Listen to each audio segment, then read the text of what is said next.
Seigneur, il m'a parlé. Il m'a dit, pose cette question aux prédicateurs, aux pasteurs et tout le monde qui prétend de me servir. À qui tu es en train de servir, mon ami? Est-ce que tu es un serviteur de Jésus ou Satan? Et le message, c'était ça. Si tu es serviteur de Jésus, n'empêche pas les hommes d'entrer au royaume des cieux. Mon ami, tu vas me dire peut-être, moi j'empêche personne. Oui, avec tes œuvres, parce que tu en as la clé de la science. Tu rentres pas et tu laisses pas les autres entrer. Je voudrais vous lire dans l'évangile de Luc, chapitre 11, de versets 46 à 52. Jésus répondit, malheur à vous aussi, docteurs de la loi, parce que vous chargez les hommes de fardeaux difficiles à porter et que vous ne touchez pas vous-même de l'un de vos doigts. C'est pas ça qu'il arrive dans l'église de Babylone. Vous chargez des fardeaux difficiles, de payer des dîmes, de faire ci, de faire ça. Est-ce que Jésus, il a demandé quelque chose de quelqu'un? Il demande que ton cœur, mon ami. Il demande que celui qui veut me suivre, qui renie sur lui-même, qui porte sa croix, il me suit. Il n'a pas demandé rien de tout, d'être membre ou d'être rien, de le suivre. Alors, malheur à vous, parce que vous bâtissez les tombeaux des prophètes que vos pères ont tués. Vous rendez donc témoignage aux œuvres de vos pères. Vous les approuvez car eux, ils ont tué les prophètes et vous bâtissez leurs tombeaux. C'est pourquoi la sagesse de Dieu a dit, je leur enverrai des prophètes et des apôtres.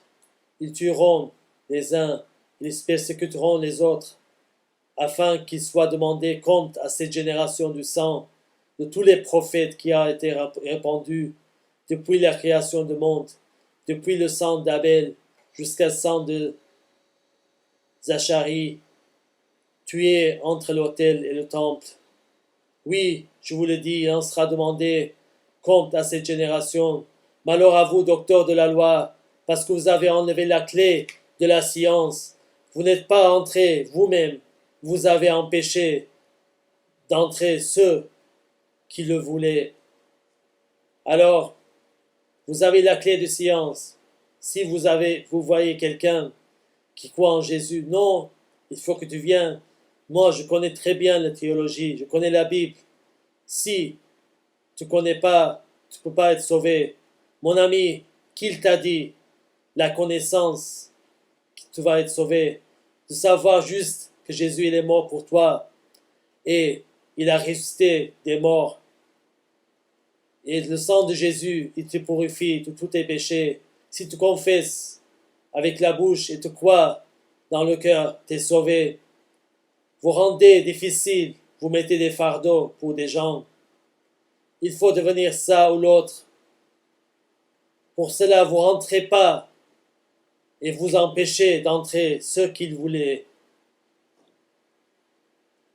Malheur à vous, scribes et pharisiens hypocrites, parce que vous fermez aux hommes le royaume des cieux. Vous n'y entrez pas vous-même. Vous ne laissez pas entrer ceux qui veulent entrer. Malheur à vous, scribes et pharisiens, hypocrites, parce que vous dévorez les maisons des veuves et que vous faites pour l'apparence de longues prières. À cause de cela, vous serez jugé plus sévèrement. C'est pas ça qui arrive dans l'église de Babylone. Vous faites des longues prières. Vous essayez d'impressionner les gens. Mais le Seigneur, il m'a dit, dites à eux, arrêtez, repentez-vous, revenez au Seigneur avant qu'il soit trop tard, parce que vous serez jugés sévèrement.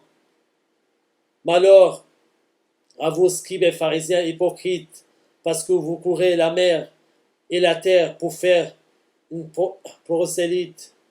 Et quand il est devenu, vous en faites fils de la Géhenne, 2 fois plus que vous. Alors laissez les gens tranquilles.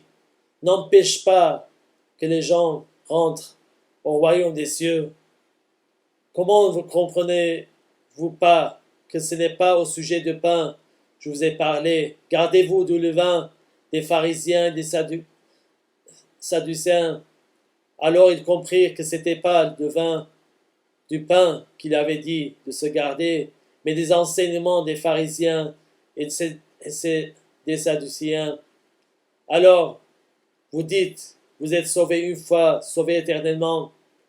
Vous avez des enseignements qui rendent les croyants trompés. Vous trompez les croyants avec vos enseignements. Vous ne parlez pas toute la vérité. Vous dites la moitié de la vérité. Parce que la moitié de la vérité, c'est mensonge.